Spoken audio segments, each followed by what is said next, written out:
Bonjour. Alors, aujourd'hui, deuxième exemple sur l'algorithme de Dijkstra. Un petit rappel ici, à quoi sert l'algorithme de Dijkstra et quand l'appliquer.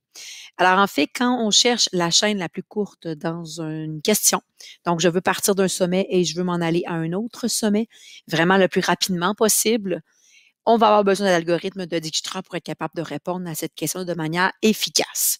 Et on va toujours avoir à chercher le poids le plus court. OK? Donc, vraiment, au niveau de la trajectoire, au niveau de la chaîne, c'est vraiment le plus court possible. Donc, avec la chaîne avec le plus petit poids possible.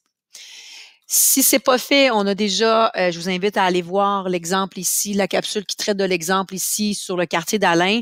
J'ai appliqué l'algorithme de Dijkstra avec toi, puis je t'ai expliqué, j'ai pris le temps de t'expliquer comment cela fonctionnait. J'ai ressenti le besoin de te faire un deuxième exemple, en fait, de commencer un deuxième problème que je vais te laisser terminer. Question de te rappeler, là, encore une fois, au niveau de l'algorithme, au niveau de la façon de s'y prendre. Donc, ici, on a dans le graphe suivant, les valeurs sur les arêtes correspondent à du temps en minutes, donc pour se rendre d'un sommet à un autre. Donc ici, ça pourrait être, comme par exemple dans le quartier d'Alain, on avait du temps en minutes pour passer en vélo d'un endroit à l'autre. Ça pourrait être le même genre de question ici, mais avec des endroits différents dans une ville ou dans une municipalité différente. Alors, voici ce qu'on a. Fait qu'on observe, on prend le temps d'observer le graphe. On voit bien que ici, on veut passer de A à G. Donc, on part du sommet A et on veut s'en aller au sommet G en trouvant la chaîne la plus courte. Donc, en ayant vraiment la chaîne qui a le plus petit poids possible. Alors ici, je vous le répète, on pourrait prendre le temps d'aller énumérer toutes les chaînes possibles de A à G et prendre la plus courte au niveau du poids total, mais c'est un beau projet. Ce qui risque d'arriver, encore une fois, je vous le répète, c'est que vous allez trouver probablement plusieurs chaînes de A à G, mais fort possiblement que vous allez en oublier au passage. Donc, il n'y a rien qui va vous garantir que parmi ce que vous allez avoir choisi, vous n'aurez pas balayé toutes les possibilités. Donc, vous ne pourrez pas vous garantir d'aller chercher vraiment la chaîne la plus courte. L'algorithme de Dijkstra, son avantage, c'est que cet algorithme-là peut vous sembler un peu complexe, mais elle a certains avantages que j'ai expliqués dans la vidéo précédente. Et cet algorithme-là, elle est infaillible. Dans le cas, bien évidemment, où tu ne te trompes pas dans ta technique, l'algorithme est infaillible. Donc, on s'assure, l'algorithme te donne gratuitement et efficacement la chaîne la plus courte de A à G et c'est garanti. Alors, je te rappelle la façon de faire. Alors, je constate que c'est ce que je dois appliquer ici, l'algorithme de Dijkstra. Je me fais un tableau avec différentes colonnes où je place chacun des sommets. Donc ici, j'ai de A à G, c'est ce que tu vois ici, et je me fais une dernière colonne au bout qui s'appelle à partir de, qu'on va avoir besoin. Maintenant, une fois que c'est dit, on indique dans le tableau où je pars et où j'arrive. Donc ici, on part du sommet A et on veut s'en aller au sommet G. Donc, on s'indique là, on s'indique ça, oui, question de bien voir là, d'où je pars et où je m'en vais. Parfait. Alors, pour commencer l'algorithme, je te rappelle comment ça fonctionne. Dans un premier temps, donc je sais que je pars du sommet A. Donc, clairement, quand je pars du sommet A, j'ai un poids de 0 parce que je ne suis pas encore parti. Je pars donc de A. Quand là, il y a des indications dans des endroits où tu n'as pas rien à écrire, moi, je me fais un petit tiret, mais tu pourrais ne rien écrire. Que ça, il n'y aurait pas de problème. Alors, je pars de A et là, ce que je dois faire, je m'excuse, j'ai oublié ici de barrer ma colonne parce que bien évidemment, si on part de A, on n'y retournera pas. Alors, une fois que je pars de A, ben, je dois aller voir dans un premier temps de A à où je peux aller. Donc, si je regarde mon graphique, je peux aller de A à B, de A à C et c'est pas mal ça. Donc, de A à B pour un poids de 2. Donc, je peux aller de A à B pour un poids de 2 et je proviens de A. Je vous rappelle que la lettre qu'on indique ici, c'est la provenance. C'est indiqué par la ligne précédente au bout ici, à partir de. Donc, j'ai un poids de 2 pour passer de A à B. Voilà. Ensuite, de A à C, j'ai un poids de 1. Donc, je passe à C, j'ai un poids de 1 et je proviens de A. Je ne peux pas aller de A à D directement dans le graphique. Je ne peux pas aller de A à E, de A à F et de A à G. Donc, quand ce n'est pas possible, je me fais des petits tirets où j'indique rien. L'algorithme te dit, je veux trouver en fait la chaîne la plus courte. Donc, je vais aller encadrer le poids le plus petit sur ma ligne. Donc, ici, 2, 1. Clairement, ici, le poids est le plus petit. Donc, je vais aller l'encadrer. Donc, l'algorithme, ce qu'elle te dit, c'est, pour le moment, Julie, si tu pars de A, le plus court, pour le moment, c'est de passer par C.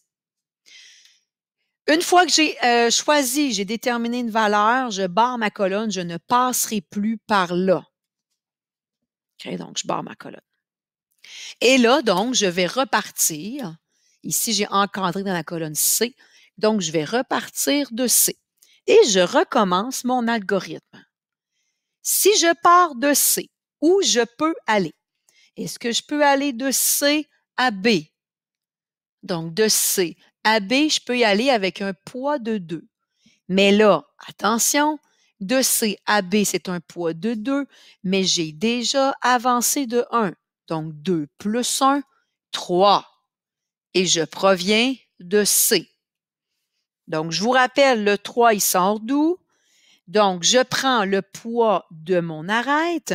Donc, de C à B, j'ai un poids de 2, mais j'ai déjà avancé de 1, qui est ma valeur encadrée à la ligne précédente. Donc, je fais le poids de mon arête 2 plus la valeur choisie dans l'encadré précédent, donc 2 plus 1, 3. N'oubliez pas que les valeurs non utilisées, on les descend à la ligne suivante. Pour question de ne pas les oublier au passage, on ne doit pas les négliger. Donc ici, 2A n'était pas utilisé, je la descends. Parfait, je continue. De C à D. Donc de C à D, j'ai un poids de 4, mais j'ai déjà avancé de 1. Donc de C à D, 4 plus 1, 5, et je proviens de C. Est-ce que je peux aller de C à E? De C à E, oui, avec un poids de 3, mais j'ai déjà avancé de 1. 3 plus 1, 4. Je proviens de C. Je vous rappelle que la provenance est indiquée à la fin de la ligne précédente. C à F, est-ce que je peux y aller?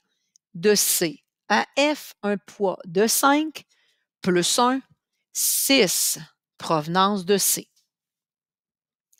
Et de C à G, je ne peux pas y aller. Donc, aucune indication ici. L'algorithme te dit, choisis le poids le plus petit. Alors, 3, 2, 5, 4, 6. Alors, le plus petit, c'est 2.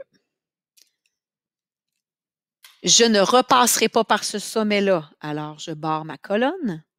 Et donc, pour la ligne suivante, je vais repartir de B. Je vais repartir de B. N'oubliez pas que les valeurs non utilisées, on doit aller descendre à la ligne suivante pour ne pas les oublier car elles peuvent être utilisées dans la ligne suivante. Donc, ici, vous voyez, je vais prendre le temps d'aller descendre les valeurs trouvées, mais je vais devoir quand même refaire mon analyse. Donc, de B à D, est-ce que je peux y aller? Je regarde le poids de l'arête et je l'additionne avec 2, qui est mon poids sélectionné à la ligne précédente. Est-ce que je peux aller de B à E? Si oui, je regarde le poids de l'arête et je l'additionne à la valeur, le poids choisi à la ligne précédente. Pour aller écrire mon poids, et je proviens de B, ma provenance étant indiquée à la ligne précédente. Je t'invite à terminer ce problème-là. Je l'ai commencé. Je t'ai rappelé comment fonctionne Dijkstra. Je vais t'inviter à le terminer et à te valider. Quand on fait un algorithme de Dijkstra, là, on fait un exercice ou 2. Attends pas la toute fin avant de te valider parce que ça peut être fâchant là, si tu t'es trompé à la ligne 2 puis il y avait 8 lignes. Donc, je te dirais de commencer, là, quand on fait un Dijkstra, commence, fais 2-3 lignes, arrête-toi, valide tes 2-3 premières lignes. Est-ce qu'elles sont bonnes? Oui, non. Puis après, continue. ça va être moins frustrant que se valider à la toute fin. Alors voilà pour ce qui est de Dijkstra. Je t'invite à pratiquer cet algorithme-là et encore une fois, si c'est ambigu, n'hésite pas à me faire signe. Alors voilà, bon travail à tous.